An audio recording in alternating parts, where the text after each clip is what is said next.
Chapter 19. My Master in Calcutta appears in Serampore. I am often beset by atheistic doubts, yet a torturing surmise sometimes haunts me. May not untapped soul possibilities exist? Is man not missing his real destiny if he fails to explore them? These remarks of Dijin Babu, my roommate at the Panti boarding house, were called forth by my invitation that he meet my guru. Sri Yukteswar will initiate you into Kriya Yoga, I replied. It calms the dualistic turmoil by a divine inner certainty. That evening Dijin accompanied me to the hermitage. In Master's presence my friend received such spiritual peace that he was soon a constant visitor. The trivial preoccupations of daily life are not enough for man. Wisdom, too, is a native hunger. In Sri Yukteswar's words, Dijin found an incentive to those attempts first painful, then effortlessly liberating to locate a realer self within its bosom than the humiliating ego of a temporary birth, seldom ample enough for the spirit. As Dijin and I were both pursuing the A.B. course at Serampore College, we got into the habit of walking together to the ashram as soon as classes were over. We would often see Sri Yukteswar standing on the second-floor balcony, welcoming our approach with a smile. One afternoon, Kanai, a young hermitage resident, met Dijin and me at the door with disappointing news. Master is not here. He was summoned to Calcutta by an urgent note. The following day I received a note and a postcard from my guru. I shall leave Calcutta Wednesday morning, he had written. You and Dijin meet me at 9 o'clock train at Serampore Station. About 8:30 on Wednesday morning, a telepathic message from Sri Yukteswar flashed insistently to my mind. I am delayed. Do not meet the 9 o'clock train. I conveyed the latest instruction to Dijin, who was already dressed for departure. You and your intuition. My friend's voice was edged in scorn. I prefer to trust Master's written word. I shrugged my shoulders and seated myself with quite finality. Muttering angrily, Dijin made for the door and closed it noisily behind me. As the room was rather dark, I moved nearer to the window overlooking the street.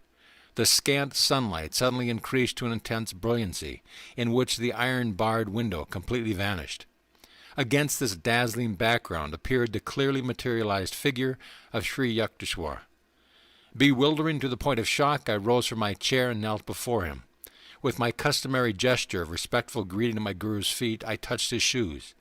These were a pair familiar to me, an orange-dyed canvas, soled with rope.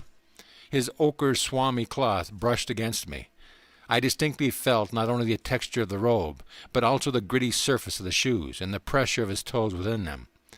Too much astounded to utter the word, I stood up and gazed at him questioningly.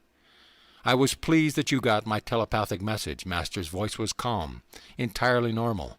I have now finished my business in Calcutta and shall arrive in Serampore by the 10 o'clock train. As I still stared mutely, Sri Yukteswar went on. This is not an apparition, but my flesh and blood form. I have been divinely commanded to give you this experience, rare to achieve on earth. Meet me at the station. You and Dijin will see me coming toward you, dressed as I am now. I shall be preceded by a few passengers, a little boy carrying a silver jug. My guru placed both hands on my head with a murmured blessing, as he concluded with the words, Tabu Asi. I heard a peculiar rumbling sound. His body began to melt gradually within the piercing light. First his feet and his legs vanished, then his torso and his head, like a scroll being rolled up. To the very last I could feel his fingers resting lightly on my hair. The effulgence faded. Nothing remained before me but the barred window and a pale stream of sunlight. I remained in a half-stupor of confusion, questioning whether I had not been the victim of a hallucination.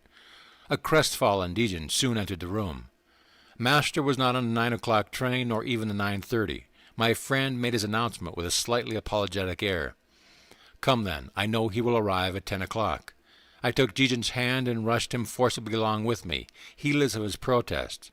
In about 10 minutes we entered the station, where the train was already puffing to a halt. The whole train is filled with the light of Master's aura. He is here, I exclaimed joyfully.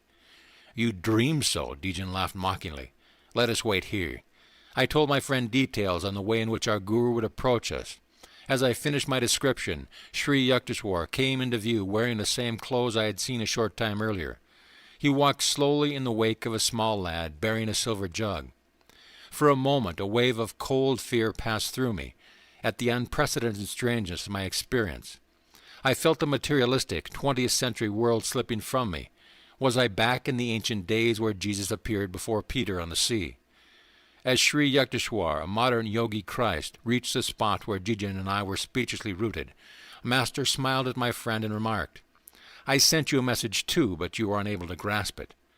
Daijin was silent, but glared at me suspiciously. After we had escorted our guru to his hermitage, my friend and I proceeded toward Serampore College. Daijin halted in the street, indignation streaming from every pore. "So, Master sent me a message, yet you concealed it. I demand an explanation." "Can I help it if your mental mirror oscillates with such restlessness that you cannot register our guru's instruction?" I retorted. The anger vanished from Daijin's face. "I see what you mean," he said ruefully. "But please explain how you could know about the child with the jug." By the time I had finished the story of Master's phenomenal appearance at the boarding house that morning, my friend and I had reached Serampore College. "The account I have just heard of our guru's power," Daijin said, "makes me feel that any university in the world is only a kindergarten." End of chapter.